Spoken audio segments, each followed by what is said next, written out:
Sam Wilson here, Sam's Antique Motors. Today I'm going to talk a little bit about this hood alignment issue. A lot of these trucks seems to have an issue that when the hood comes down, this doesn't come down where it's supposed to.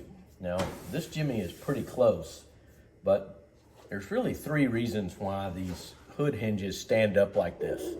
One of them is that the hood hinge is just worn out. So when you pull the hinge down, you pull up on the back side of the hinge and it puts all the stress on those pivots on the back of the hinge. The other is that it's just misaligned. And the alignment on these things is really counterintuitive. So your thought is to try to bring this hinge down all the way down, but you just don't have that much adjustment.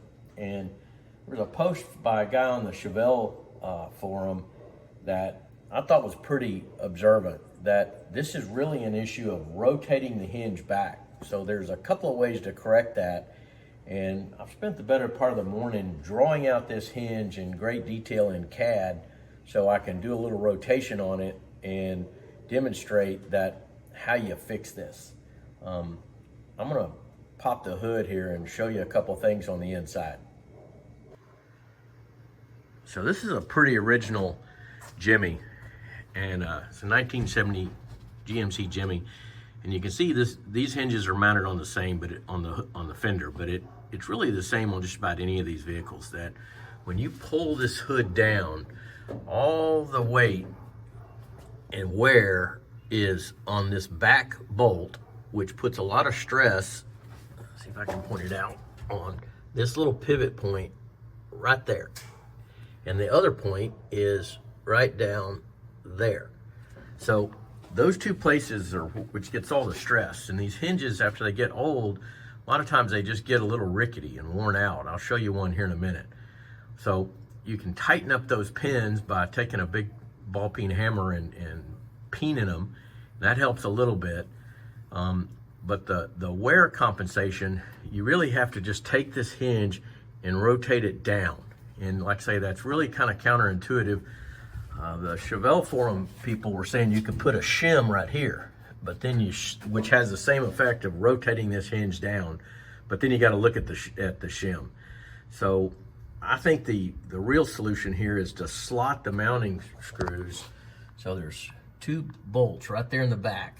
So if you leave this one alone and slot the two rear, then you can rotate this hinge, in this case counterclockwise, and bring that hood down. I want to go in and show you. I drew this on CAD so that I could show the effects, kind of demonstrate to myself, but demonstrate the effects of rotating this down. And what you're doing when you rotate it down is you're moving. There's a pivot point where this hood comes down. The pivot point is not here. The pivot point is way back over here. So what you're doing is when this hood comes down, that pivot point moves up, and back here it's moving up, and then when it gets really close, it moves up to here. And so what you're doing by rotating that hinge down is taking that pivot point and moving it generally somewhere between 1/4 and 3/8 of an inch lower than what it is when the hood's closed. So let me show you on this CAD drawing what I'm talking about. So here's a hood hinge that I've cleaned up. You can see that there's just a little bit of play. I mean, you probably can't see it in the video, but there's just a little bit of play. And I came in here and I hammered all these little points to tighten this thing up. So I got it nearly tight, and there's just a little bit of give in here, because when you pull down on this hood to close it, you know, when you pull down on this to stretch this spring out, you're putting all the stress on these 2 points, and these tend to get loose. You can hear this one rattling. So these get loose. So what I did is I looked at the CAD. I drew this hinge in CAD so that I could rotate it and animate it kind of mechanically to see what happens. Here it is.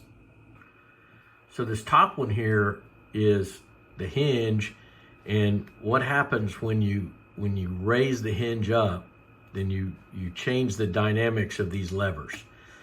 The bottom line is if your hood is high, so in this case, we've got the hood high about 5/16 of an inch. And that's what it is on my red Jimmy. So if this is about 5/16 of an inch up, sometimes these things are 3/8 of an inch or 1/2 an inch up. The pivot point, you really don't want to shim the hood. The pivot point is right here. So on the hood bracket, these two top bolts, there's 3 bolts, 1 bolt here, 1 bolt here, 1 bolt here.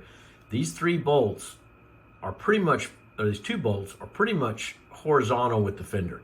And this one right here is the one that is where the pivot wants to be. So you don't really want to change this point. But what you're trying to do is take this bracket, let's see if I can get it, articulate this a little better. This bracket right here wants to rotate down counterclockwise. So what I did is I took the same diagram and I rotated this, I used this as the pivot point, and I rotated this down 2 degrees. So I just spun counterclockwise this bracket, and the way you would do that is by taking these 2 slotted holes. These are, I think, 7/16 by 3/4 or 1/2. And in this case, all you'd have to do is slot this hole.